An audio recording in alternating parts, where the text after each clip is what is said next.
10 ఏళ్లు అధికారంలో ఉన్న బీజేపీ బీఆర్ఎస్ పార్టీలు ఎలాంటి అభివృద్ధి చేయలేదన్నారు కరీంనగర్ లోక్సభ కాంగ్రెస్ అభ్యర్థి వెలిచాల రాజేందర్రావు. ఎంపీగా తనను గెలిపిస్తే ప్రజలకు అండగా ఉంటా అన్నారు. ఎన్నికల ప్రచారంలో భాగంగా కొత్తపల్లిలో నిర్వహించిన రోడ్ షోలో పాల్గొన్నారు. అడుగడుగునా ఓటర్లను కలుస్తూ తనను గెలిపించాలని కోరారు.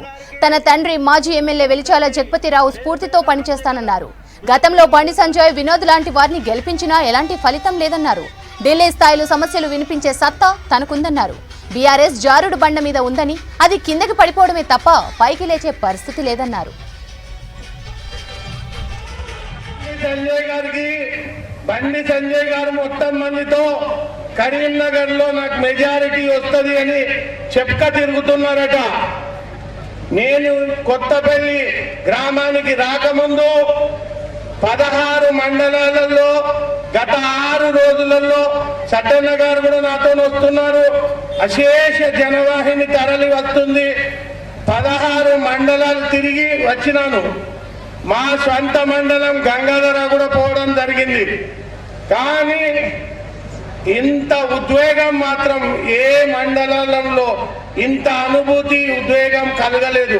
కొత్తపల్లికి రాగానే మా తండ్రి గారు రిప్రజెంట్ చేసిన కాన్స్టిట్యుయెన్సీకి రాగానే నేను మీతో పాటు మమేకమైన జ్ఞాపకాలు, మా తండ్రి గారు మీతో పాటు మమేకమైన జ్ఞాపకాలన్నీ నా మదిలో మెదిలి ఒక ఉద్వేగానికి లోనై గుండె వేగంగా కొట్టుకుంటుంది.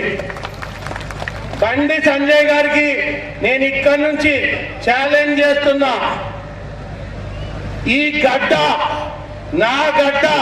బండి సంజయ్ ఖబర్దార్, ఈ గడ్డ కరీంనగర్ నియోజకవర్గం గడ్డ, కొత్తపల్లి గడ్డ, నా అడ్డ. నువ్వు ఏం చేసినా నీకు ఇక్కడ మెజారిటీ రాదు. కరీంనగర్ ప్రజలు, కొత్తపల్లి ప్రజలు నాకు బ్రహ్మరథ